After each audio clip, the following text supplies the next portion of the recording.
কিয়ামতের ময়দানে সর্বপ্রথম ইবাদতের মধ্যে নামাজের হিসাব হবে। আমি বলবো, আপনারা উত্তর দিবেন। বলেন তো, ইবাদতের ক্ষেত্রে কিয়ামতের ময়দানে সর্বপ্রথম কোন ইবাদতের হিসাব হবে? নামাজের। একটা কিতাব আছে, নাম সহিহুল জামি', হাদিস নাম্বার 2573 নাম্বার হাদিস, 2573 নাম্বার হাদিস। এই হাদিসে রাসূল আকরাম সাল্লাল্লাহু আলাইহি ওয়াসাল্লাম বলেন, আউয়ালু মা ইউহাসাবু বিহিল আবদু ইয়াউমাল কিয়ামাতিস সালাহ। কিয়ামতের ময়দানে সর্বপ্রথম ইবাদতের ক্ষেত্রে নামাজের হিসাব নেওয়া হবে। ফা ইন সালাহাত, আল্লাহ নবী বলেন, যদি নামাজ শুদ্ধ হয়ে যায়, সালাহা সাইরু আমালি, সকল আমলগুলা শুদ্ধ। আগে নামাজের হিসাব, এটা যদি সঠিক হয় তো বাকিগুলার মূল্য আছে। ওয়া ইন ফাসাদাত, নামাজ যদি অশুদ্ধ হয়ে যায়, নামাজ যদি বিনষ্ট হয়ে যায়, ফাসাদাত সাইরু আমালিহি, তার অন্যান্য আমলগুলা বিনষ্ট। নাউজুবিল্লাহ। অনেকের নামাজ পড়ে না, সারাক্ষণ নবীর প্রেম প্রেম বলে। আমার ভিতরে নবীর প্রেম আছে। জোহর পড়ছেন নি? কয় না। আসর পড়ছেন না, মাগরিব না, এশা না। তাহলে প্রেম কিভাবে? এটা বুঝবেন না। নবীর প্রেম অন্তরে আছে। নামাজ না পড়লে নবীর প্রেম, এটা একদম মিথ্যা কথা, এটা ভণ্ডামির পরিচয়। দলিল আমি একটু পরে দলিল দিচ্ছি, দেখেন একের পরে এক দলিলগুলো মুখস্থ রাখবেন, দেখবেন যে না, যারা নামাজ পড়ে না তাদের মাঝে নবীর প্রেম নাই, এটা মিথ্যা কথা। তাহলে 3 নাম্বার, নামাজ শুদ্ধ হবে কিয়ামতের মাঠে। নামাজের হিসাব যদি ঠিক হয়, সব ঠিক। হাতে পায়ে ধরে বলি, দুনিয়ার মধ্যে অন্য কিছু আপনি করেন আর না করেন, নামাজ ঠিক করেন। সর্বপ্রথম নামাজ ঠিক করেন, কারণ কিয়ামতের মাঠে আপনি সর্বপ্রথম নামাজের হিসাব দিতে হবে। আল্লাহ আমাকে আপনাদের সকলকে যতদিন বেঁচে থাকবো এক ওয়াক্ত নামাজ স্বেচ্ছায় সজ্ঞানে আমরা আর কখনো ছেড়ে দিব না, কাজা করব না, ইনশাআল্লাহ। এগুলো 3 নাম্বার। 4 নাম্বার, যেই ব্যক্তি 5 ওয়াক্ত নামাজ পাবন্দির সাথে পড়বে, ওই ব্যক্তিকে আল্লাহ পাক রব্বুল আলামিন নিজ জিম্মায় জান্নাতে প্রবেশ করাবে। আবু দাউদ শরীফ হাদিস নাম্বার 1420 নাম্বার হাদিস, 1420 নাম্বার হাদিস। ক্বালা রাসূলুল্লাহ সাল্লাল্লাহু আলাইহি ওয়াসাল্লাম, আল্লাহ নবী বলেন, খামসু সালাওয়াত, 5 ওয়াক্ত নামাজ, কাতাবাহুন্নাল্লাহু আলাল ইবাদ, বান্দা বান্দির উপর আল্লাহ 5 ওয়াক্ত নামাজ ফরজ করেছেন। জোরে বলেন, কয় ওয়াক্ত? 5 ওয়াক্ত। আওয়াজ দিয়ে বলবেন, ফজর সহ না ফজর ছাড়া? ফজর সহ। 5 ওয়াক্ত নামাজ বান্দার উপর আল্লাহ ফরজ করেছেন। ফামান জাআ বিহিন্না লাম ইউদাইয়্যি মিনহুন্না শাইআ ইস্তিগফাফান বিহাক্কিহিন্না। 1 ওয়াক্ত নামাজ যদি কেউ অবহেলা করে ছেড়ে না দেয়, 1 ওয়াক্ত নামাজ যদি কেউ অবহেলা করে ছেড়ে না দেয়, আমি আবার বলছি, 1 ওয়াক্ত নামাজ যদি কেউ অবহেলা করে ছেড়ে না দেয়। অবহেলা কাকে বলে? হুজুরে নামাজের দাওয়াত দিচ্ছে, এলাকার একজন, ভাই চলেন। আরে যান ভাই, চলেন। আরে যান তো ভাই, চলেন না নামাজে, চলেন। আরে যান ভাই, চলেন না। এই যে আরে যান, অবহেলা, ব্যাপার না, এটা কোনো ব্যাপার না, যান হুজুর পড়বো কালকে, মানে ব্যাপার না। নবীজি বলেন, অবহেলা করে 1 ওয়াক্ত নামাজ ছাড়বে না। কানা লাহু আহদুন ইনদাল্লাহ আইয়ুদখিলাহুল জান্নাহ। 5 ওয়াক্ত নামাজ যারা নিয়মিত আদায় করবে, 1 ওয়াক্ত অবহেলা করে ছেড়ে দিবে না, আল্লাহ পাক রব্বুল আলামিনের ওয়াদা, আল্লাহ তাকে জান্নাতে প্রবেশ করাবেন। 5 ওয়াক্ত নামাজ নিয়মিত আদায় করলে আল্লাহ তাকে জান্নাতে প্রবেশ করাবেন। আল্লাহ আমাদের সকলকে 5 ওয়াক্ত নামাজ পাবন্দির সাথে আদায় করার তৌফিক দান করেন। নামাজের উপকারিতা নাম্বার 5, যেই ব্যক্তি নিয়মিত নামাজ আদায় করবে, আল্লাহ তাকে অস্থিরতা থেকে মুক্তি দান করবেন। সূরা মারিজ 19 থেকে 23 নাম্বার আয়াত আছে না, ইন্নাল ইনসানা খুলিকা হালুআ, মানুষকে অস্থির করে সৃষ্টি করা হয়েছে। আমি আপনি জন্মগতভাবে অস্থির, আমরা জন্মগতভাবে অস্থিরতা আমাদের মাঝে আছে। ইযা মাসসাহুশ শাররু জাযুআ, অকল্যাণ যদি মানুষকে স্পর্শ করে, মানুষ উৎকণ্ঠিত হয়ে যায়। ওয়া ইযা মাসসাহুল খায়রু মানুআ, 5 তালা 10 তালা বাড়ির মালিক হয়ে গেলে মানুষ কৃপণ হয়ে যায়, বকিল হয়ে যায়। অকল্যাণ ধরলে উৎকণ্ঠিত হয়ে যায়। আর মানুষকে যখন কল্যাণ ধরে, টাকা পয়সা আসে, তখন ওই ব্যক্তিটা কৃপণ হয়ে যায়, টাকা দিতে চায় না, দান করতে চায় না, সদকা করতে চায় না।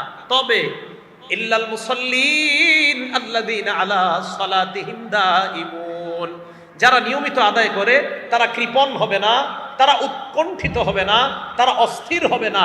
আল্লাহ তাদেরকে অস্থিরতা থেকে, উৎকণ্ঠ হওয়া থেকে, কৃপণ হওয়া থেকে, নিয়মিত নামাজ আদায়কারী যারা, তারা টাকা পয়সা হলেও আল্লাহ তাদেরকে এই অপরাধগুলা থেকে হেফাজত করবে, অস্থিরতা কাজ করবে না।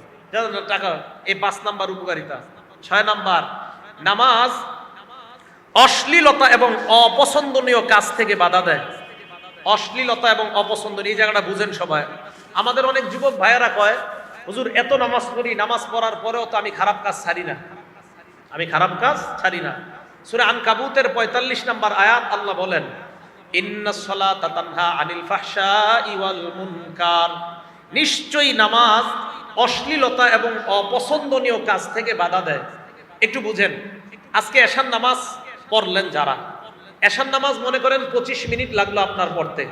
আচ্ছা, যেই যুবকরা অভিযোগ দেন যে আমরা তো হুজুর জুমার নামাজ পড়ি আর পরের জুমাটা পড়ি, মাঝখানে আর কিচ্ছু পড়ি না, আছে না একদল এরকম, এক জুমা আরেক জুমা মাঝখানে আর পড়ে না, তো ওনারাও বলে হুজুর নামাজ তো পড়ি, অশ্লীলতা থেকে তো আমরা বাঁচতে পারি না, গত 6 দিন কিন্তু নামাজ পড়ে না।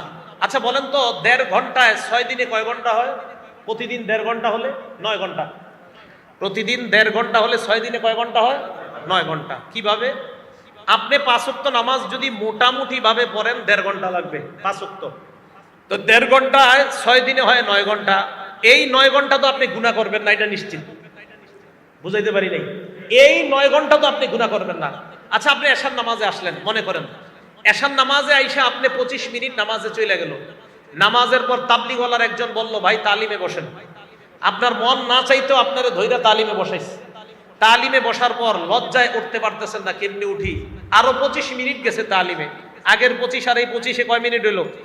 50 মিনিট। আপনার দোস্ত কিন্তু মসজিদের বাইরে দাঁড়ায় রয়েছে, আরে তাড়াতাড়ি এক জায়গায় যাবো।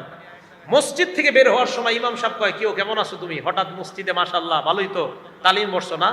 হুজুরে দাঁড়ায় দাঁড়ায় আরো 10 মিনিট। আপনার মেজাজ কিন্তু খারাপ, কইতে পারতেছেন না। তাহলে আপনার মন না চাইলেও আপনি 1 ঘন্টা মসজিদে দিলেন, এই 1 ঘন্টা আপনি গুনাহ করেন নাই। হ্যাঁ, এই তো নামাজ আপনাকে অশ্লীলতা থেকে বাধা দিচ্ছে। তো এই যে নামাজ আপনাকে অশ্লীলতা থেকে বাধা দিচ্ছে, আপনি নামাজ পড়েন নিয়মিত, নামাজ আপনাকে অশ্লীলতা থেকে বাধা দিবেই। আরে ভাই, আপনি যতক্ষণ নামাজ পড়তেছেন ততক্ষণ তো আপনি গুনাহ করতেছেন না। তাহলে আপনি দৈনিক 1.5 ঘন্টা যদি দেন, 6 দিনে যদি আপনার 9 ঘন্টা গুনাহ না হয়, দৈনিক 1.5 ঘন্টার মধ্যে বাকি ঘন্টাগুলো আপনার ঘুম আছে, আপনার পড়াশোনা আছে। ভাইও আপনি নামাজ শুরু করে দেন নিয়মিত, একটা দিন এমন হয়ে যাবে এই নামাজ আপনার ভিতরে এই উপলব্ধি তৈরি করে দিবে যে তুমি আর গুনাহ করবা না। দেখবেন নামাজ আপনাকে গুনাহ থেকে হেফাজত করবে। তাহলে 6 নাম্বার উপকারিতা, নামাজ অশ্লীলতা এবং বেহায়াপনা থেকে বাধা দেয়। আল্লাহ আমাদের সকলকে নামাজ পড়ার তৌফিক দান করেন। বিসমিল্লাহির রহমানির রহিম। আল্লাহুম্মা লাকাল হামদু ওয়া লাকাশ শুকরু। 7 নাম্বার, মাগফিরাতুন লিল মাআসি, নামাজ যারা পড়ে তাদের আগের সব গুনাহ আল্লাহ মাফ করে দেয়। এই ব্যাপারে 5টা হাদিস বলি আপনাদের সামনে, 5টা উদাহরণ। 1 নাম্বার, মুসলিম শরীফের হাদিস নাম্বার 428 নাম্বার হাদিস। হযরত উসমান রাদিয়াল্লাহু তাআলা আনহুর গোলাম, উনি বলেন, সামিআতু উসমান ইবনে আফফান রাদিয়াল্লাহু তাআলা আনহু ওয়া হুয়া বিফিনাইল মসজিদ ফাজাআহুল মুয়াজ্জিন ইনদাল আস। উসমান গনির গোলাম বলেন, হযরতে উসমানকে একদিন দেখলাম মসজিদের চত্বরের মধ্যে। হযরতে উসমান, মুয়াজ্জিন সাহেব আসরের নামাজের সময় আসছে হযরতে উসমানকে ডাকার জন্য। ফাদা বিউযুইন, ওযুর পানি চাইলেন, যাওয়ার পর ফাতাওয়াদ্দা, হযরতে উসমান ওযু করলেন। ওযু করার পর হযরতে উসমান বললেন, ওয়াল্লাহি লা উহাদ্দিসান্নাকুম হাদিসা, আল্লাহর কসম আমি তোমাদেরকে একটা হাদিস বলবো। এবার হযরতে উসমান বলেন, ইন্নী সামি'তু রাসূলুল্লাহি সাল্লাল্লাহু আলাইহি ওয়াসাল্লাম ইয়াকুল, আমি আল্লাহর নবীকে বলতে শুনলাম, লা ইয়াতাওয়াদ্দাউ রাজুলুন মুসলিম, কোন মুসলমান যখন ওযু করে, জোরে বলেন, কোন মুসলমান যখন, আবার কোন মুসলমান যখন ফায়ুহসিনুল ওযুআ, সুন্দরভাবে ওযু করে, ফায়ুসাল্লি সালাতান, এরপর নামাজ আদায় করে, ইল্লা গফারাল্লাহু লাহু মা বাইনাহু ওয়া বাইনাল্লাতী তালিহা, ওই নামাজের আগের সব গুনাহ আল্লাহ মাফ করে দেন। নামাজ শুরু করে দেন, আপনি নামাজ শুরু করে দেন। মুসলিম শরীফের 431 নাম্বার হাদিস, দ্বিতীয় উদাহরণ। এটাও হযরতে ওসমানের বর্ণনা। তিনি বলেন, মা মিন ইমরিইম মুসলিমিন তাহদুরুহু সালাতুন মাকতুবা, কোন মুসলমানের যখন ফরজ নামাজের সময় হয়ে যায়, বলেন তো ব্যবসায়ী মুসলমান যদি হয়, ওই ব্যবসায়ীর যখন ফরজ নামাজের সময় হয়ে যায়, মা বোনরা রান্নায় আছে, ফরজ নামাজের সময় যদি হয়ে যায়, চাকরির স্থলে আমরা আছি, ফরজ নামাজের সময় যদি হয়ে যায়, যে যে পেশার মধ্যে পজিশনের মধ্যে আছি, ফরজ নামাজের সময় যদি হয়ে যায়, ফায়ুহসিন ওযু আহা, সুন্দরভাবে ওযু করে, ওয়া খুশু আহা ওয়া রুকু আহা, সুন্দরভাবে রুকু সিজদা আদায় করে, ইল্লা কানাত কাফফারাতান লিমা ক্বাবলাহা মিনাজ যুনুব, তার এই নামাজ আগের সব গুনাহের কাফফারা হয়ে যায়। তবে মালাম ইউতি কাবীরাতান, কবিরা গুনাহ করেন না, কবিরা গুনার জন্য আবার আলাদা মাপ চাইতে হবে। আল্লাহ আমাদের এই মুহূর্তে সকলকে মনে মনে কবিরা গুনার জন্য তওবা করার আমরা করতেছি, বলেন আল্লাহ আপনার কাছে ক্ষমা চাই, সবাই বলেন আস্তাগফিরুল্লাহ। আবার দিল থেকে আপনারা তো জানেন কার কি হালাত, আল্লাহকে বলেন আস্তাগফিরুল্লাহ। আশাবাদী আল্লাহ আমাদেরকে মাফ করে দিয়েছেন। তিরমিজি শরীফের 3540 নম্বর হাদিস, 3540 নম্বর হাদিস, আল্লাহ পাক রব্বুল আলামিন বলেন, ইয়া আদম ইন্নাকা রাজাউতানি ওয়া মা দাআউতানি মা রাজাউতানি ওয়া মা দাআউতানি, আমাকে তুমি যতক্ষণ ডাকবা, যত আশা আমার কাছে করবা, গফারতু লাকা আলা মা কানা ফিকা লা উবালি, আমি তোমার অপরাধ ক্ষমা করে দিব, এতে আমি আল্লাহ কোনো পরোয়া করি না। আমি মাফ করে দিব, আমি তোমাকে, আমি পরোয়া করি না তোমাকে ক্ষমা করে দিতে, আমি তোমাকে মাফ করে দিব। এরপরে কি বলে দেখেন, ইয়াবনা আদম, হে আদম সন্তান, লাউ বালাগাত যুনুবুকা আনানাস সামা, তোমার গুনাহ যদি আকাশের চূড়ায় গিয়ে পৌঁছে যায়, কোথায়? আকাশের চূড়ায়, সুম্মাস্তাগফারতানি, এরপর আমার কাছে তুমি বলেছো আস্তাগফিরুল্লাহ, পড়েন আল্লাহ বলেন, গফারতু লাকা লা উবালি, আমি তোমার আকাশের চূড়া পরিমাণ গুনাহ মাফ করে দিতে কোনো পরোয়া করি না। এটাও মাফ করে দেয় আল্লাহ। এরপর বলেন, ইয়াবনা আদম, হে আদম সন্তান, লাউ আতাইতানি বিকরাবিল আরদি খাতায়া লা তুশরিক বি শাইআ, তুমি যদি আমার কাছে জমিনের রাশি রাশি অপরাধ নিয়ে উপস্থিত হয়ে যাও, শিরিক ছাড়া যত গুনাহ নিয়ে উপস্থিত হয়ে যাও, গফারতু লাকা লা আতাইতুকা বিকরাবিল আরদি মাগফিরা, আমি রাশি রাশি ক্ষমা নিয়ে তোমার কাছে উপস্থিত হয়ে যাই। তাহলে কবিরা গুনাহ এটা করা যাবে না, এটার জন্য আমরা আল্লাহর কাছে মাপ চাবো। সহিহ বুখারী হাদিস নাম্বার 2653 নাম্বার হাদিস, 2653, এই হাদিসে রাসূল আকরাম সাল্লাল্লাহু আলাইহি সাল্লাম বলেন, আল কাবাইর, 5টা কবিরা গুনার কথা বলছে এই হাদিসে। সবচেয়ে বড় বড় কবিরা গুনাহ, 1 নাম্বার আল ইশরাকু বিল্লাহ, আল্লাহর সাথে শিরিক করা, 2 নাম্বার ওয়া উকুকুল ওয়ালিদাইন, মা বাবার সাথে নাফরমানি করা, 3 নাম্বার ওয়া কতলুন নাফসি, অন্যায়ভাবে কাউকে হত্যা করা, 4 নাম্বার ওয়াল ইয়ামিনুল গুমুস, মিথ্যা শপথ করা। এই মিথ্যা শপথ বুঝেন আপনারা? ব্যবসায়ী কারা কারা আছেন একটু হাত তোলেন তো, হাত নামান। ব্যবসায়ীর দোকানে শাটার লাগাইতেছে, দোস্ত গিয়া বলছে, দোস্ত মেয়েটার একটা শীতের সোয়েটার দরকার, আর্জেন্ট, তাড়াতাড়ি দে। তা আপনি তাড়াতাড়ি খুলছেন বন্ধুর জন্য শাটার, খোলার পরে বন্ধু বলতেছে কত দিব? অন্যদের থেকে 900 রাখি, তুই 850 দে। অন্যদের থেকে 900 রাখি, তুই 850 দে। আর বলিস না দোস্ত, আল্লাহর কসম এটা কিনা আছে 800 কইরা, 50 টাকা তোরে লাভ দিছে। মানুষে বলিস না, বুঝানোই যায় না, সদরঘাট গিয়া খুঁজা দেখা যায় না, দাম 300 টাকা। অত যদি না হয় ঠিক আছে, কিন্তু হইলে এই যে আপনি মিথ্যা শপথ করলেন, এই যে আপনি মিথ্যা শপথ করলেন, এই মিথ্যা শপথের মাধ্যমে আপনি আপনার সোয়েটার বিক্রি করলেন, এটা হারাম।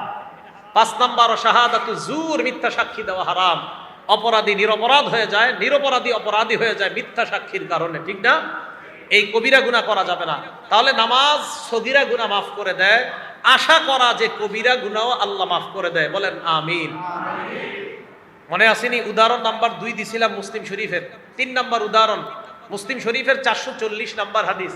এই হাদিসে রাসূল আকরাম সাল্লাল্লাহু আলাইহি সাল্লাম বলেন, আস-সালাওয়াতুল খামসু, 5 ওয়াক্ত নামাজ, ফজর পড়ার পর জোহর, জোহর পড়ার পর আসর, আসর পড়ার পর মাগরিব, মাগরিব পড়ার পর এশা, মাঝখানে যেই অপরাধগুলো হয়ে যায়, আল্লাহ নবী বলেন আগের নামাজ আর পরের নামাজের মাঝখানের অপরাধগুলা পরবর্তী নামাজ আগের অপরাধের জন্য কাফফারা হয়ে যায়। ওয়াল জুমাতু ইলাল জুমা, এক জুমার পর আরেক জুমা পর্যন্ত যে সগীরা গুনাহ হয়ে যায়, পরের জুমা পড়ার কারণে আগের গুনাহগুলো আল্লাহ মাফ করে দেয়। ওয়া রমাদানু ইলা রমাদান মুকাফফিরাতুন মা বাইনাহুন্না, এক রমজানের মাঝখানে আরেক রমজান, এই দুই রমজানের মাঝখান পর্যন্ত যে গুনাহগুলো আপনার হয়ে যায়, হয়তো এখনো মাফ হয় নাই, রমজান মাস আসার পর ইয়াকিনের সাথে রমজানের রোজা শুরু করে দেন, বিশ্বাসের সাথে শুরু করে দেন, আল্লাহ পাক গত এক বছরের সকল গুনাহ মাফ করে দেন। তাহলে এইগুলা নামাজ আপনার আগের অপরাধ মাফ করে দেয়। আরেকটা হাদিস শুনি আমরা, মুসলিম শরীফের 1409 নম্বর হাদিস। এই হাদিসে রাসূল আকরাম সাল্লাল্লাহু আলাইহি সাল্লাম বলেন, মাসালুস সালাওয়াতিল খামসি কামাসালি নাহরিন জারিন গামরিন আলা বাবি আহাদিকুম ইয়াগতাসিলু ফীহি কুল্লা ইয়াউমিন খামসা মাররাত। তোমাদের কারো বাড়ির সামনে একটা পুকুর আছে, ওই পুকুরের মধ্যে যদি 5 বার ওযু গোসল করো, ওই ব্যক্তির শরীরের মধ্যে কোনো নাপাকি থাকবে কিনা? আল্লাহ নবী বলেন 5 ওয়াক্ত সালাত তোমরা যারা আদায় করবা, তোমাদের জিন্দেগীর গুনাহগুলা আল্লাহ ধুয়ে মুছে সাফ করে দেয়। একটা কিতাব আছে নাম ফাতহুল বারি, কি নাম? লেখকের নাম ইবনে হাজার আসকালানি। এটা হলো বুখারী শরীফের ব্যাখ্যা গ্রন্থ ফাতহুল বারি। এই ফাতহুল বারির লেখকের নাম ইবনে হাজার আসকালানি। তবে আমি যেই ফাতহুল বারির নাম বলছি, এটার লেখকের নাম ইবনে হাজার আসকালানি না, এটার লেখকের নাম ইবনে রজব। কি নাম? ইবনে রজব। 4 নম্বর খণ্ড 344 নম্বর পৃষ্ঠা। আব্দুল্লাহ ইবনে মাসউদ রাদিয়াল্লাহু তাআলা আনহুর একটা বর্ণনা, তিনি বলেন, তাহতারিকুনা, তোমরা গুনাহের আগুনে দগ্ধ হচ্ছ। ফাইদা সাল্লাইতুমুল ফাজর, ভাইও শুনেন, সারা রাত গুনাহের আগুনে দগ্ধ হয়ে গিয়েছেন, তওবা করে ফজরের নামাজ শুরু করে দেন।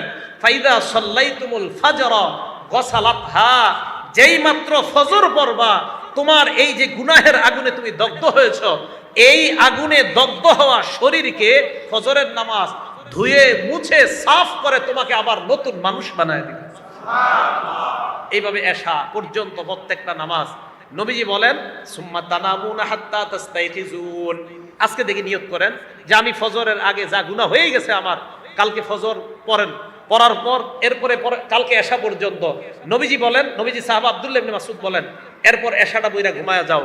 ফালা ইউক্তাবু আলাইকুম হাত্তা তাস্তাইখিজুনা, জাগ্রত হওয়ার আগ পর্যন্ত আর তোমার গুনাহ লেখা হবে না, গুনাহের আগুনে আর জ্বলতে হবে না, কারণ তুমি এশা পড়ছো, আবার ফজর পড়ছো, মাঝখানে যে ঘুমিয়েছিলা, এই ঘুমের মধ্যেও তোমার নামে শুধু সওয়াব আর সওয়াব লিপিবদ্ধ।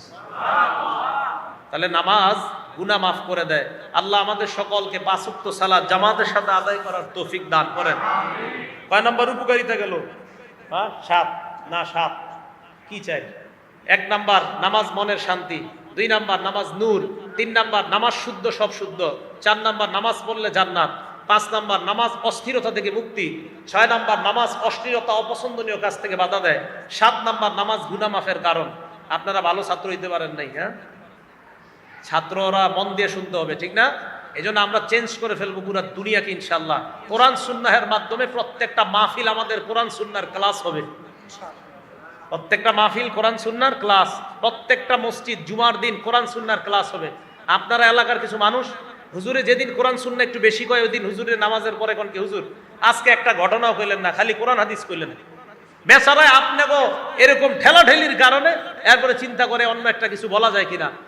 সবাই তৈরি হয়ে যান না হুজুর, আপনি ক্লাসে আমাদের ছাত্রদেরকে যা পড়ান, আপনি মিম্বরে বৈশা আমাদেরকে কোরআন হাদিস গুলাই পড়ায়েন। কি মুসল্লি ভাইরা তৈরি আছেন তো ইনশাআল্লাহ? কোরআন হাদিস বেশি শুনবেন, কোরআন হাদিস অনুযায়ী জীবন করবেন, ইনশাআল্লাহ দুনিয়া থেকেই জান্নাতি হয়ে কবরে যাইতে পারবেন। 8 নাম্বার, নামাজ পড়লে আল্লাহ মর্যাদা বাড়ায় দেয়। সুবহানাল্লাহ। মুসলিম শরীফ হাদিস নাম্বার 480 নাম্বার হাদিস। ওলামায়ে কেরাম এখানে আছি আমরা যারা মুসলিম শরীফের হাদিসগুলা মিলাবো, অন্যান্য কিতাবের সব হাদিস মিলে যাবে, শুধু মুসলিম শরীফটা যদি ওলামায়ে কেরাম মিলাইতে চান, হয়তো আপনারা প্রয়োজনের খাতিরে এই নাম্বারগুলো দেখতে পারেন। আমি যে মুসলিম শরীফের নাম্বারগুলো বলতেছি, এই মুসলিম শরীফের নাম্বারগুলো মিলবে যদি হাদিস মোট হয় 7453টা। 7453 হলে নাম্বারগুলো মিলবে।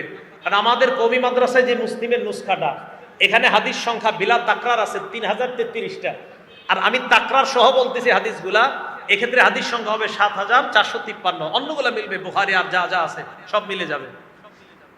তো 8 নাম্বার, নামাজ পড়লে আল্লাহ মর্যাদা বাড়ায় দেয়। মুসলিম শরীফের 480 নাম্বার হাদিস। নবীজির গোলাম নাম সাওবান রাদিয়াল্লাহু তাআলা, ওনার কাছে এক ব্যক্তি আসছে, নাম মাদান রহমতুল্লাহি আলাইহি। মাদান রহমতুল্লাহি আলাইহি সাওবান রাদিয়াল্লাহু তাআলা আনহুর কাছে আয়েশা কয়, আখবিরনি বিআমালিন আমালুহু ইউদখিলুল্লাহু বিহিল জান্নাহ। আমাকে এমন একটা আমল আপনি শিখায় দেন যে আমলটা করলে আল্লাহ আমাকে মরণের সাথে সাথে জান্নাতি বানায়া দিবেন। এমন একটা আমল আমারে শিখান। আমি প্রশ্ন করার পর নবীর গোলাম চুপ। আমি দ্বিতীয়বার প্রশ্ন করলাম, উনি চুপ। আমি তৃতীয়বার আবার প্রশ্ন করলাম, এবার তিনি বললেন, তুমি আমাকে যেই প্রশ্নটা করলা আমি এই প্রশ্ন আল্লাহর নবীকে করেছিলাম। নবীজি আমাকে জবাব দিয়েছে, আলাইকা বিকাসরাতিস সুজুদ। যদি তুমি জান্নাতি হইতে চাও বেশি বেশি সিজদা করবা। বলেন, জান্নাতি হতে চাইলে কি করা? আরো জোরে, জান্নাতি হতে চাইলে কি করা? সিজদা করা। ফাইন্নাকা লা তাসজুদু লিল্লাহি সাজদা ইল্লা রাফাকাল্লাহু বিহা দারাজা। যতবার তুমি সিজদা দাও প্রত্যেকটা সিজদার সাথে সাথে জান্নাতে তোমার একটা মর্যাদা বেড়ে যায়। হাত্তা আনকা বিহা খতিয়া, সাথে সাথে তোমার অপরাধ ঝরে যায়। সুবহানাল্লাহ। মর্যাদা বাড়ে, অপরাধ ঝরে। বলেন, মর্যাদা বাড়ে, অপরাধ ঝরে। মর্যাদা বাড়ে, অপরাধ ঝরে। নামাজের সিজদা। তাহলে নামাজের মাধ্যমে আমাদের মর্যাদা কমে না বাড়ে? এলো 8 নাম্বার। 9 নাম্বারটা মন দিয়ে শুনেন। নবীজির সাথী জান্নাতে কারা কারা হতে চাই? কার সাথী? আল্লাহ, আপনি আমাদের হাতগুলা দেখেন, আমি সহ এই মুসল্লি যারা হাত তুলছে, আমাদের সকলকে আপনি জান্নাতে নবীর কাছাকাছি থাকার তৌফিক দান করুন। নবীজির এক সাহাবা নাম রবিআ ইবনে কাব আল আসলামি। সাহাবাটার নাম যদি পারেন মনে রাখবেন, রবিআ ইবনে কাব। কি নাম? পুরাটা দরকার নাই, বলেন রবিআ। এই সাহাবা বলেন, কুনতু আবিতু মা রাসূলিল্লাহি সাল্লাল্লাহু আলাইহি ওয়াসাল্লাম। আমি আল্লাহর নবীর সাথে রাত্রি যাপন করলাম। রাতের বেলা আল্লাহর নবী যখন নামাজ পড়তে উঠলেন, আতাইতুহু বিউযুইহি ওয়া হাজাতিহি। আল্লাহর নবীর ওযুর পানি এনে দিলাম, প্রয়োজনীয় যা যা দরকার আমি এনে দিলাম। ওযুর পানি দেওয়ার পর, প্রয়োজনীয় জিনিসগুলা দেওয়ার পর, ওই সময় আল্লাহর নবী আমাকে বললেন, সাল। এই মিয়া, তুমি আমার কাছে কিছু চাও। ওইটা মুসলিম শরীফের 481 নম্বর হাদিস। বললেন যে আমার কাছে কিছু চাও, সাল, কিছু চাও। ওই সাহাবা বলেন, হুজুর আপনার কাছে কিছু চামু? হ্যাঁ চাও, যা চাইবা তাই দিব। সুবহানাল্লাহ। কি বুদ্ধি দেখেন ভাইও। আমি আর আপনি হইলে যে কি বলতাম আল্লাহ জানে। হয়তো বলতাম একটা বাড়ি, না হয় 5 লাখ টাকা, আল্লাহ হেফাজত করুক। ওই সাহাবা বুদ্ধি করে বললেন, ইন্নী আসআলুকা মুরাফাকাতাকা ফিল জান্নাহ ইয়া রাসূলুল্লাহ। আমি জান্নাতে আপনার সাথী হতে চাই। কি বুদ্ধি! নবীজিকে তুমি এটা কি বললা? হুজুর এটাই চাই। নবীজি সাথে সাথে বলছে, আওয়া গায়রা জালিকা, এছাড়া আর কিছুই চাও না? না হুজুর, আমি কিচ্ছু চাই না, এটাই চাই, আমি আপনার সাথে জান্নাতে থাকতে চাই। নবীজি বললেন, যদি এটাই চাও, ফাইন্নি আলা নাফসিকা বিকাসরাতিস সুজুদ। বেশি বেশি সিজদা দাও, বেশি বেশি নামাজ পড়ো, বেশি বেশি নামাজ পড়ো। সিজদা মানে নামাজ আর কি। বেশি বেশি নামাজ পড়ো। নামাজ পড়লেই তো সিজদা দিবা। তাহলে যারা কয় নবীর প্রেম আছে, নবীর মহব্বত আছে, নামাজ না পড়লে কি হবে, তাদের কথা ভুল হয়ে গেল। নামাজ না পড়লে কি হবে, নবীর প্রেম আছে, এই কথা সঠিক নয়। বরং নবী বলছে, যত নামাজ পড়বা তত আমি নবীর কাছে জান্নাতে থাকবা। তাহলে নামাজ যত পড়বো তত নবীর কাছে থাকবো। আল্লাহ আমাদেরকে বেশি বেশি নামাজ পড়ার, জামাতের সাথে নামাজ পড়ার তৌফিক দান করেন। 10 নাম্বার, মন দিয়ে শুনেন। আজকে বাসা থেকে হাইট, এই জায়গায় যারা আছেন দূরবর্তী ছাড়া আর কি, কাছের যারা হেঁটে হেঁটে এখানে আসছেন, হাত তোলেন তো। হেঁটে আসছেন, হাত নামান। এই মসজিদের মুসল্লি যারা, আপনারা সচরাচর হেঁটে হেঁটে যারা আসেন, এই মসজিদের মুসল্লিরা হাত তোলেন তো। মাশাআল্লাহ, হাত নামান। এবার আপনারা শুনেন, মুসলিম শরীফের 1407 নাম্বার হাদিস। ক্বালা রাসূলুল্লাহ সাল্লাল্লাহু আলাইহি ওয়াসাল্লাম, আল্লাহ নবী বলেন, মান তাতাহহারা ফি বাইতিহি, ঘরের মধ্যে যারা ওযু করবে। এই হাদিস দ্বারা বোঝা যায় মসজিদে ওযু না করে ঘরে ওযু করা ভালো। কি বলেন? ঘরে যারা ওযু করবে, ওযু করার পর সুম্মা মাশা ইলা বাইতিন মিন বুয়ুতিল্লাহ, এরপর আল্লাহর কোন ঘরের দিকে যারা হেঁটে হেঁটে রওনা করবে। ঘরের মধ্যে ওযু করলো, ওযু করার পর আল্লাহর কোন ঘরের দিকে হেঁটে হেঁটে রওনা করলো। নবীজি বলেন, এই যে আল্লাহর ঘরের দিকে হেঁটে হেঁটে রওনা করে আল্লাহর ঘরের দিকে রওনা হয়ে যায়, কানাত খাতওয়াতা, তার পাটা দুই ভাগ হয়ে যাবে, তার কদমটা দুই ভাগ। বলেন কদম পা কয় ভাগ? দুই। প্রথম পা ফালাইলেন, প্রথম পাটা ফালাইলেন ঘর থেকে বের হয়ে। প্রথম পাটা ফালানোর সাথে সাথে ইহদাহুমা তাহুত্তু খতিআ, প্রথম পা ফালানোর সাথে সাথে আপনার গুনাহ একটা মাফ। ওয়াল উখরা তারফাউ দারাজা, আরেকটা পা ফালাইলেন আপনার মর্যাদা বাড়ছে। আজকে গণবেন, আজকে থেকে যতটা পা ফালাইতে ফালাইতে মসজিদে আসবেন মর্যাদা বাড়ে গুনাহ ঝরে, মর্যাদা বাড়ে গুনাহ ঝরে। তাহলে মসজিদে হেঁটে হেঁটেও যদি আসি লাভ না লস? তাহলে 10 নম্বর উপকারিতা, নামাজে হেঁটে হেঁটে আসলেও আল্লাহ পাক রব্বুল আলামিন মর্যাদা বাড়ায়। আল্লাহ আমাদেরকে মসজিদমুখী সকলকে হওয়ার তৌফিক দান করেন। 11 নম্বর, যারা সকাল সন্ধ্যা মসজিদে আসেন, মানে ফজরেও আসেন, জোহরে আসেন, আসর, মাগরিব, এশা সবগুলাতে আসেন যারা, বুখারী শরীফ হাদিস নাম্বার 662, কত হয়? 662। 662 কত হয়? 662।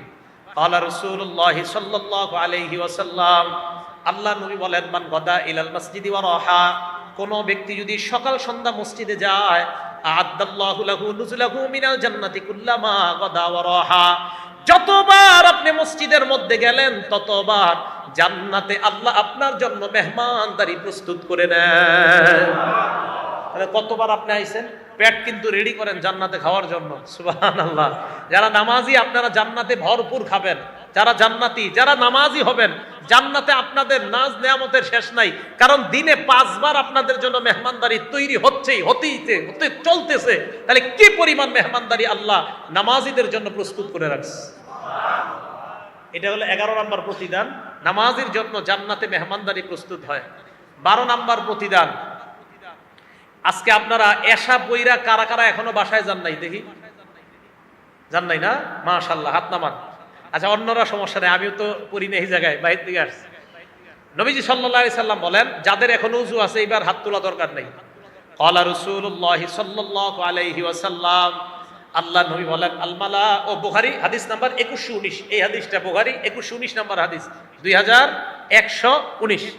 নবীজি বলেন, আল মালাইকাতু আলা আহাদিকুম, আল মালাইকাতু তুসাল্লি আলা আহাদিকুম, নবীজি বলেন তোমাদের কোন ব্যক্তির উপর ফেরেশতারা তুসাল্লি আলা আহাদিকুম মা দামা ফি মুসাল্লাহুল্লাযী ইউসাল্লি, তারপর বসে আসে তাসবিহ পড়ে সুবহানাল্লাহ আস্তাগফিরুল্লাহ, অথবা এমনি এমনি আপনি এশার নামাজ পড়ে এমনি বসে রয়েছেন মসজিদে, কোনো কাজ নাই, এমনি বসে রয়েছেন। নবীজি বলেন তুমি যে এইভাবে বসে আছো, ওযু যাওয়ার আগ পর্যন্ত ফেরেশতারা তোমার জন্য 2টা দোয়া করে। সুবহানাল্লাহ। কয়টা? 1 নাম্বার, আল্লাহুম্মা সাল্লি আলাইহি, আল্লাহ তুমি এই যে মসজিদে বসে আছে বান্দা, তার উপর তুমি শান্তি নাজিল করে দাও। 2 নাম্বার, ওয়ারহামহু, আল্লাহ তুমি এই মসজিদে যে বান্দা বসে আছে তাকে রহমতের চাদর দ্বারা তুমি ঢেকে নাও। ফেরেশতা আবার আপনার জন্য মসজিদে বসে থাকলে দোয়া। তাহলে বলেন মসজিদে যতক্ষণ থাকি লাভ না লস? হ্যাঁ, এই জন্যই তো নামাজ অশ্লীলতা থেকে আপনাকে মুক্তি দেয়। বসে থাকবেন, কোনো গুনাহ হবে না। এই গেল 12। 13 নাম্বার, জোহর পড়তে আসছেন মসজিদে, এই মসজিদে জামাত কয়টায়? 1:30টায়, মনে করেন 1:30টায়, বা কোনো মসজিদে 1:01টা আসছেন, 1:05-এ সুন্নত পড়তে পড়তে 1:10 বা 15 বেজে গেছে, আরো কয় মিনিট বাকি? 15 মিনিট। এই যে বৈশা রয়েছেন, এই যে আপনি নামাজের অপেক্ষা করতেছেন, এটার কি উপকারিতা? 13 নাম্বার উপকারিতা বর্ণনা করতেছি। আপনি নামাজের জন্য বসে আছেন, এমনি বসে আছেন নামাজের জন্য, অটোমেটিক আপনার গুনাহ মাফ হইতেছে। দলিল মুসলিম শরীফের 475 নাম্বার হাদিস। ক্বালা রাসূলুল্লাহ সাল্লাল্লাহু আলাইহি ওয়াসাল্লাম, আল্লাহ নবী বলেন, আলা আদুল্লুকুম আলা মা ইয়ামহুল্লাহু বিহিল খাতায়া, আমি কি তোমাদেরকে এমন আমলের ব্যাপারে বলবো না যে আমল তোমাদের গুনাহগুলা ধুয়ে মুছে সাফ করে দেয়? সাহাবারা বলেন ইয়া রাসূলুল্লাহ, আল্লাহ নবী বললেন 3টা আমল। 1 নাম্বার, ইসবাগুল ওযুই আলাল মাকারিহ, যারা একটু কষ্ট হওয়া সত্ত্বেও যারা ওযু করেন, কষ্ট হওয়া সত্ত্বেও যারা ওযু করেন, এর কষ্ট তারপরে ওযু করেন। ওযু করিনি আমরা, ওযু কিন্তু সুন্দরভাবে করেন। ওযু যারা সুন্দরভাবে করব আমরা, আমাদেরকে আল্লাহর নবী বলছে তোমরা আমার ভাই, আমি তোমাদেরকে কিয়ামতের মাঠে তোমাদের ওযুর অঙ্গগুলা দেখেই চিনি নিব। দলিল মুসলিম শরীফে 472 নম্বর হাদিস। নবীজি সাল্লাল্লাহু আলাইহি সাল্লাম সাহাবাদেরকে বলছে আমি আমার ভাইদেরকে এখনো দেখি নাই। সাহাবারা কয় হুজুর ভাইদেরকে কিভাবে চিনবেন? নবীজি বলছেন ইয়াতুনানা গুররাম মুহাজ্জালিনা মিনাল ওযু আরাআইতা লাউ আন্না রাজুলান লাহু খাইলুন গুররুম মুহাজ্জালাতুন বাইনা যাহরাই খাইলিন বুহমিন দুহমিন, কালো নিকশ ঘোড়ার মধ্যে একটা সুন্দর সাদা, মাথাটা সাদা, হাত সাদা, পা সাদা, অন্যান্য কালো ঘোড়ার মধ্যে এটা যেমন পাওয়া যাবে, কিয়ামতের ময়দানে আমার ভাইদের এই অঙ্গগুলা এমন ভাবে চকচক করতে থাকবে, আমি দেখলেই চিনতে পারবো এরাই আমার ভাই। আমি হাউজে কাউসারের পারে তাদেরকে পানি পান করার জন্য দাঁড়িয়ে থাকবো। তাহলে ওযু সুন্দরভাবে করতে হবে। কথা বুঝে আসছে? মনে আসেনি নবীজি বলতেছেন, মুসলিম শরীফের 475 নম্বর হাদিস শোনাই দিয়েছে, ইসবাগুল ওযু আলাল মাকারিহ, কষ্ট হইলে ওযু করা।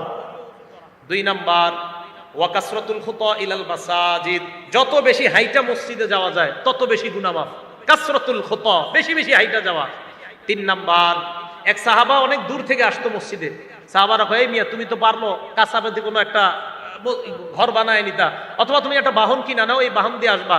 কয় না না, আমি বাহন কিনবো না, নবীজি বলছে যত হাঁটবো তত সওয়াব, তাই দূরেই ঘর রাখবো, কাছে ঘর বানাবো না, দূর থেকে প্রতি উক্ত নামাজে আইসা আমি আমার সওয়াব কামাই করতে চাই। বলেন।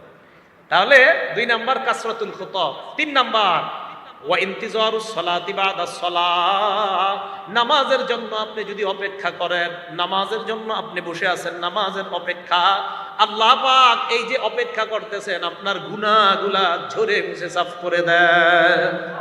তাহলে নামাজের জন্য বসে থাকলেও লাভ না লস? তাহলে ইমাম সাহেব যদি মাঝে মাঝে 1-2 মিনিট আসতে দেরি হয়, ঘাড় সবাই মিলে এইভাবে আর করবো না, ঠিক না?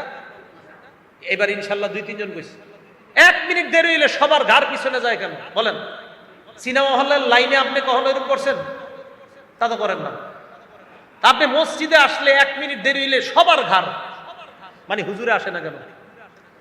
2 জায়গায় ঘাড় যায়। যদি 1 মিনিট হুজুর ইমাম সাহেব আসতে দেরি হয়, 2 জায়গায় মুসল্লির ঘাড় যায়। এক ঘড়িতে, যদি ঘড়ি সামনে না থাকে পিছনের ঘড়িতে সবাই। আর হলো হুজুর যেই দরজা দিয়ে আসে ওই দরজায় সবার চেহারা। আরে ভাই, হুজুর 1 মিনিট দেরি করে আসা মানে ওই 1 মিনিটও আপনার কিছু গুনাহ ঝরে যাওয়া। কথা বুঝে আসছে? কি দেরি করে আসার কোনো দলিল নাই? ইমাম সাহেব দেরি করে আসতে পারে, দলিল নাই? আরে নবীজি দেরি করে আসছে, দলিল মুসলিম শরীফের 1332 নম্বর হাদিস, এশার নামাজে নবীজি দেরি করে আসছে, অনেক দেরি করে আসছে। দেরি করে আসে না কেবল, মাঝে মাঝে ইমাম সাহেবের কোনো ব্যস্ততার কারণে 2 মিনিট দেরি হইতে পারে। আল্লাহর হস্তে মসজিদের দায়িত্বশীল যারা আছেন, ইমাম সাহেবকে অন্য ধরনের কথা বলবেন না, 1 মিনিট দেরি হয়ে গেল, মহব্বতের সাথে আমরা বিষয়গুলো বোঝার চেষ্টা করব। আল্লাহ তৌফিক দান করেন। তাহলে 13 নাম্বার উপকারিতা জানলাম, নামাজের জন্য বসে থাকলেও সওয়াব আছে না নাই? 14 নাম্বার আবু দাউদ শরীফের 458 নাম্বার হাদিস, ক্বালা রাসূলুল্লাহ সাল্লাল্লাহু আলাইহি ওয়াসাল্লাম, আল্লাহ নবী বলেন, যারা ঘর থেকে পবিত্র অবস্থায় বের হয়ে মসজিদের মধ্যে আসে, আসার পর নামাজের মধ্যে দাঁড়ায়, আজরুহু কাজরিল হাজ্জিল মুহরিম, ইহরাম বেঁধে হাজী সাহেব হজ করলে যে সওয়াব, আল্লাহ পাক ওই মুসল্লির আমলনামায় ওই পরিমাণ সওয়াব লিপিবদ্ধ করে দেন। ইহরাম, তাহলে ইহরাম বেঁধে হজকারীর সওয়াব পাবে মুসল্লি। 14 নাম্বার। 15 নাম্বার নামাজের উপকারিতা, সহিহুল জামে ওয়াল জামিউস সগীর নামক কিতাবের 445 নাম্বার হাদিস। এই হাদিসে রাসূল আকরাম সাল্লাল্লাহু আলাইহি সাল্লাম বলেন, আপনারা এখনো যারা বাসায় যান নাই, আপনারা যারা নামাজ পড়ে এখনো বাসায় যান নাই, নবীজি বলছেন, কানা ফিস সালাতি হাত্তা ইয়ারজিআ ইলা আহলিহি, আপনারা যতক্ষণ বাসায় না যাবেন, বাসায় যাওয়ার আগ পর্যন্ত নামাজে থাকলে যে সওয়াব, ওই সওয়াবগুলো আপনাদের আমল নামায় চলতেছে, এখনো লেখা হচ্ছে। এলো 15 নাম্বার উপকারিতা। তাহলে মসজিদে নামাজ পড়তে আইসা বাসায় যাওয়া যত দেরি হবে, লাভ হবে না লস হবে? তা আবার আপনি এমন করেন না, মসজিদের একটা নিয়ম কানুন আছে অনেক মসজিদের, যে নামাজের 15-20 মিনিট পরে গেট বন্ধ হয়, না হয় চুরি হওয়ার সম্ভাবনা, না আপনি মাশাআল্লাহ আধা ঘন্টা আবার বসে থাকেন না। নিয়ম নীতিও মানতে হবে আমাদের। আমার বয়ান শোনার পর আপনাদের মসজিদের নিয়ম নীতি যেন ভঙ্গ না হয়, আবার এটা খেয়াল রাখতে হবে আমাদের। এই 15টা উপকারিতার কথা বললাম নামাজের। তাহলে বলেন তো, নামাজ পড়ব না প্রতিষ্ঠিত করব? প্রতিষ্ঠিত। প্রতিষ্ঠিত করা দ্বারা উদ্দেশ্য, 1 নাম্বার, নিজে নামাজ খুশু খুজুর সাথে রুকুগুলো সঠিকভাবে আদায় করা। 2 নাম্বার, নামাজ একাগ্র চিত্তে আদায় করা। 3 নাম্বার, নামাজের ব্যাপারে পরিবারকে আদেশ করা। 4 নাম্বার, সমাজে নামাজ কায়েম করার চেষ্টা করা। 5 নাম্বার, রাষ্ট্রে নামাজ কায়েম করার চেষ্টা করা। নামাজের 15টা উপকারিতার কথা আমরা জানলাম। আল্লাহ পাক রব্বুল আলামিন আমাদের সকলকে সালাতের মাধ্যমে আমরা আমাদের জীবনটা যেন আলোকিত বানিয়ে আমরা কবরটাকেও আলোকিত বানাইতে পারি, আল্লাহ তৌফিক দান করেন। আমিন। ওয়া আখিরু দাওয়ানা আনিল হামদুলিল্লাহি রাব্বিল আলামিন।